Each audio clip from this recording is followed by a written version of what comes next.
Greetings everyone, I'm Mar. Once again, this is my opinion. As you can tell from the title up there, I am continuing my trek through the episodes of Everybody Loves Raymond. We're almost at the end of Season 4. We still have a handful of episodes left, and now we are in Episode 20, Alone Time. Before I get too far into the video, a couple things to say. As you can notice from the different angle, the setup has changed.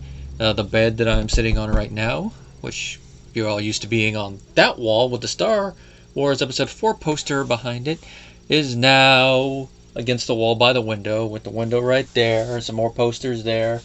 I don't have the window for the webcam up, so I don't know what you're directly seeing, but there's some more posters there.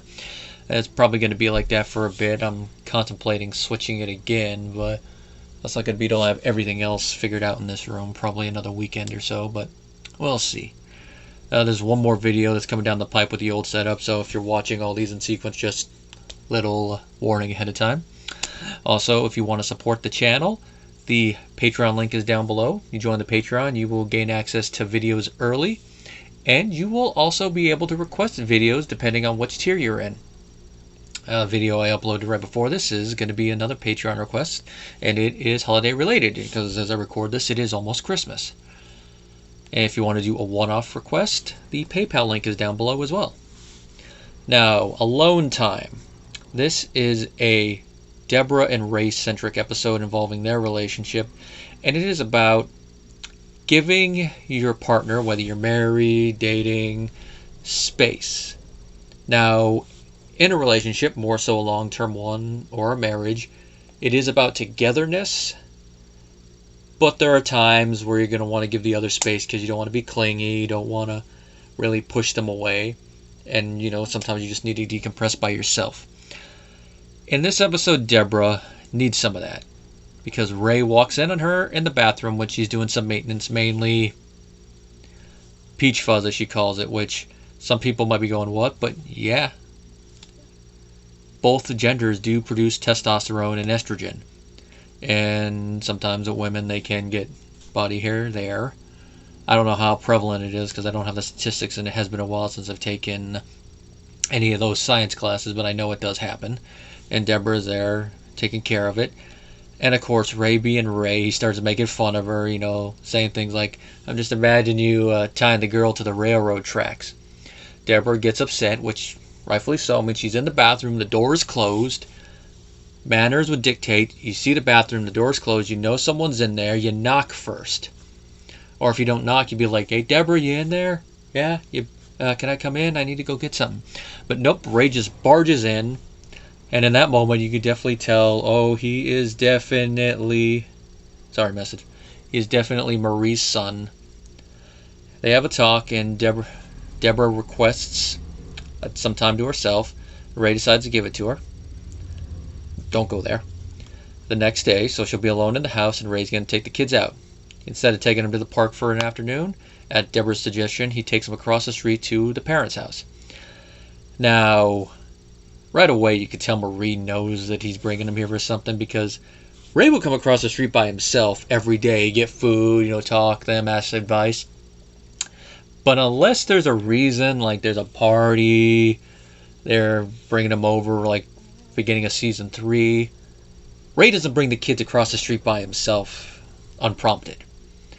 And he asks, when he first says we're going to watch a video here, he's like, all right, yours broken. Nope, Debra just wants some time to herself. And she hears the reason. Marie's like, I don't like that. Marie, it doesn't matter what you like. This is not your relationship. But of course, she's the budding mother-in-law, and they got to write her that way. And Doris Roberts does play the role beautifully. I'm not going to disparage Doris there because she's playing the character how written.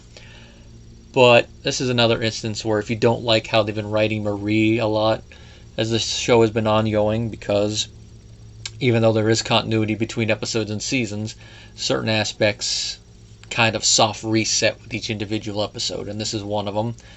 This episode's not going to make you feel any better there, especially because as Ray is talking with Marie, Frank when he comes in, and Robert when he comes in, they all get into his mind and make him start to overthink. Now,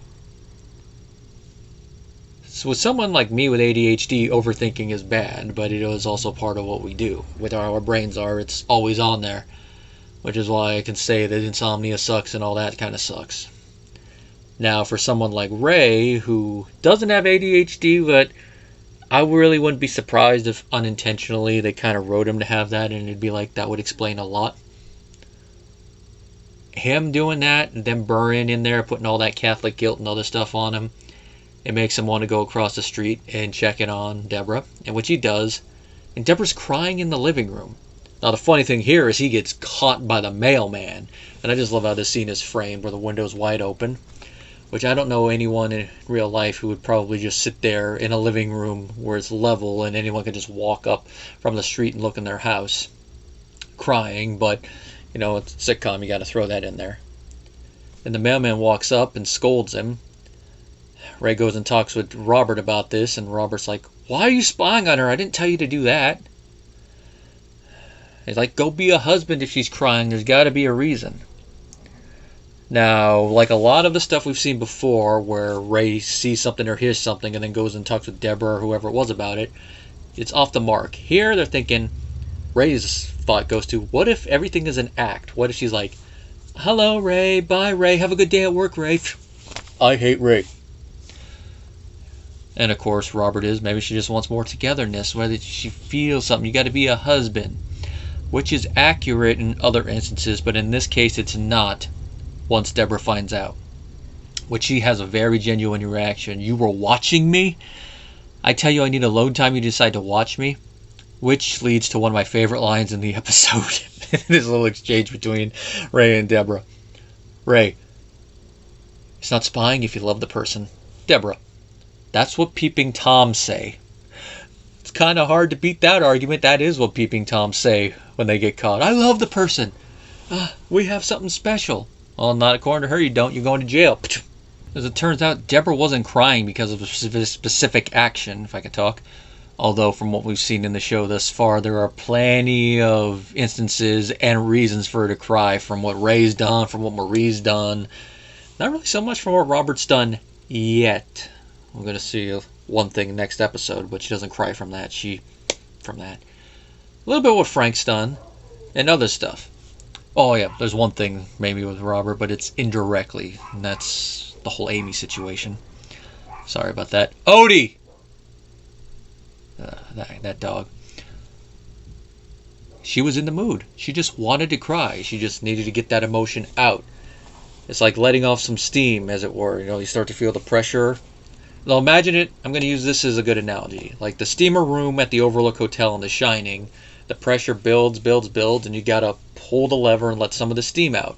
And for Debra, crying is that release. She's in the mood. She feels like it. Puts on a sad song, sits there, and begins to cry. Which is not something everybody can do. It seems like Ray as a character says he can't do it. And I know that there have been actors that say it's hard for them to do stuff like that. It's one thing I can kind of do.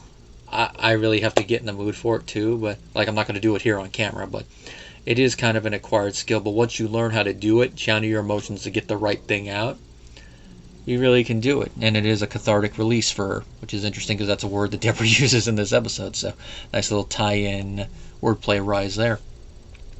And of course, the ending of the episode is another little fun thing, and it gives another little iconic moment with Ray, where he tries to sit there listening to the same song that Debra cited, which is the theme from Ice Castles. He's just sitting there like, nothing's happening, no tears, nothing. Then he goes to change the music, and it's, "Hey, sister, go, sister, go, sister, go, sister," and then Ray starts dancing. Which, from what we've seen of the character, is a big deal because he does not like dancing for some weird reason, even though he goes to dances and all that. It's not his favorite thing to do. So for him to get into the groove like that's a big thing, and I just love his little dance thing there. They end his segment of the 6 years in video with him dancing like that, so it's a nice little thing. Nice little way to put a cap on this episode. Like, he tried it. So it seems that whereas Debra's catharsis is crying, Ray's is going to be dancing. And so sadly we never find out if she finds out, but I can imagine if Debra found out, she'd be like, "Oh yes, Ray, we're going dancing now." Oh no, this is a pretty entertaining episode, definitely a step up from the last one. It's another example of why I say that this period of Everybody Loves Raymond from season 3 up to about season 6, maybe the beginning. Yeah, I'd say about season 6 is the golden era of the show. There's another good example of it. And the teleplay was written by Jennifer, excuse me if I butcher the name, Crittenden, who also wrote Robert's Rodeo and is going to write the season finale of this Robert's Divorce. Notice that she's good at writing Robert in a lot of family drama, but for a sitcom you gotta be like that.